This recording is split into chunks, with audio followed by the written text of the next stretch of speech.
So how did this whole thing start? This lawsuit sort of got dropped on America, and people woke up to this headline, and they're trying to figure out who wins and who loses. Where did this whole thing start? Well, it started in Illinois and Missouri, where a group of homeowners sued the National Association of Realtors over a price fixing, where they said, hey, real estate agents are conspiring to fix commissions nationwide against consumers. That's basically where it started. So now it appears, at least on the surface, it's, the reporting is that the seller doesn't have to pay the commission fee.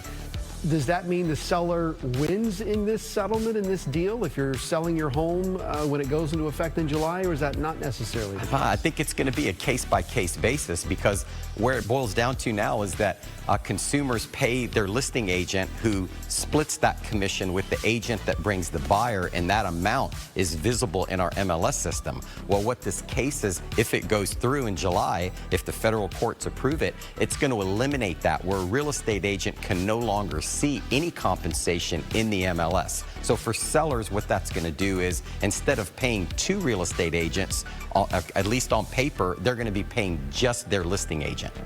Would that not save them money?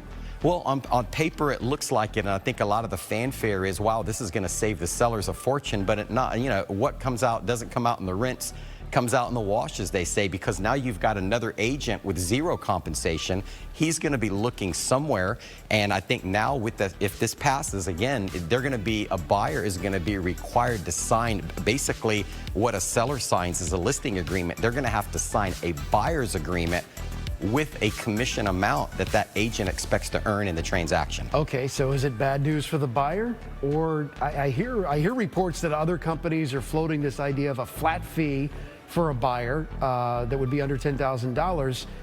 Is this bad news if you're trying to buy a home right now? Well, I do think it is, because the real estate agents are still going to be able to negotiate a fee just like they do now. And I don't think there was ever any of this price fixing, because you can drive around Tampa, you see billboards with brokerages that'll list your home for 2%. There was never this price fixing that's alleged in this lawsuit. But I think for a consumer, if you're buying a home now, a VA, for example, the VA buyer can go in with zero money down. That's going to change now, because the real estate agent's going to be looking for compensation. It's also a one-size-fits-all sort of settlement here. I mean, you look at markets like Houston, Phoenix, Atlanta, you look at what you get for your money when you go on Zillow versus Tampa, Miami. It's night and day. I mean, the inventory, it's not the same.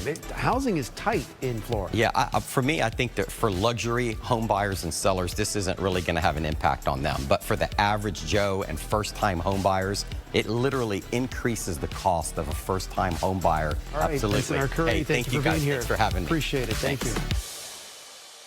And we will talk about that topic and so much more this weekend on Full Circle Florida, including what this week's round of primaries revealed about the rest of 2024 and how to stay sane during this election year and the presidential rematch 7 months away. Join me right here Sunday morning at 8:30 for Full Circle Florida.